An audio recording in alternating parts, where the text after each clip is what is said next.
Hello friends, இன்னைக்கு ஒரு video போடணும் பேசணுன்ட்டு தாங்க போடுறேன். அது நல்லதா கெட்டதான்னு தெரியல. அது எப்படி வேணால் நீங்கள் புரிஞ்சுக்கோங்க. அதாவது சரி எப்படி வேணால் எடுத்துக்கோங்க.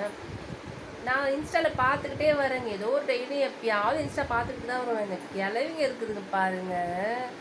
நான் கேட்குறேன், அப்படி என்னங்க இந்த மேலே கழட்டி போட்டு படுத்துட்டு போஸ்ட் கொடுத்து வீடியோ போடுதுங்க. ஏங்க ஏதோ இந்தியில் அந்த மாதிரி ஏதோ ஊர்னா பார்த்து தமிழ்நாடுங்க கேவலமாக ஒரு அம்மா ஏஜில் இருக்கிறவங்க ஒரு கிழவிங்க அப்படி கழட்டி போட்டு அப்படி பண்ணுதுங்களே. என்ன இதெல்லாம் எப்படி இதுக்கெலாம் வந்து புருஷன் கல்யாணம் பண்ணி எப்படிங்க உண்மையாக இருந்திருப்பாங்க? உங்களுக்கு டவுட்டு தான், உண்மையாக சொல்கிறது டவுட்டு தான். எப்படி வாழ்ந்திருப்பாங்க? அதாவது அந்த காலத்துலேயே வந்து அவ்வளோ ஸ்ட்ரிக்ட்டுன்னு சொல்கிறாங்களே, இதுங்க ஏன் இப்போ வந்து கழட்டி போட்டு ஆடுதுங்கன்னு எனக்கு தெரியல.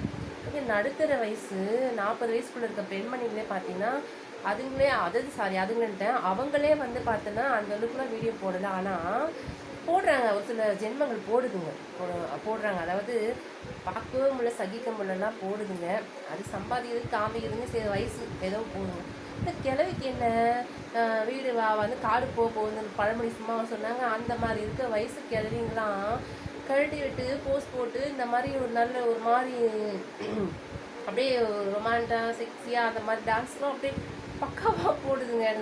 ஐயோ நிஜமால சொல்கிறேன், எதுக்கு தெரியலங்க. என்ன பணத்துக்கா இல்லை லைக்கு கமெண்ட் வரதுக்கு? கமெண்ட்டில் கேட்குறாங்க, உனக்கு தேவையான்னு கேட்குறாங்க. அதையும் மாரி போடுதுங்க பாருங்களா. சி உலகம் பாருங்கள் எப்படிலாம் போகுதுங்க. இதெல்லாம் நாட்டிலேருந்து என்ன பண்ண போகிறாங்க? இப்படியும் போடுறாங்க பாருங்கள். என்ன சொல்கிறதே தெரியலங்க. பாய்ங்க.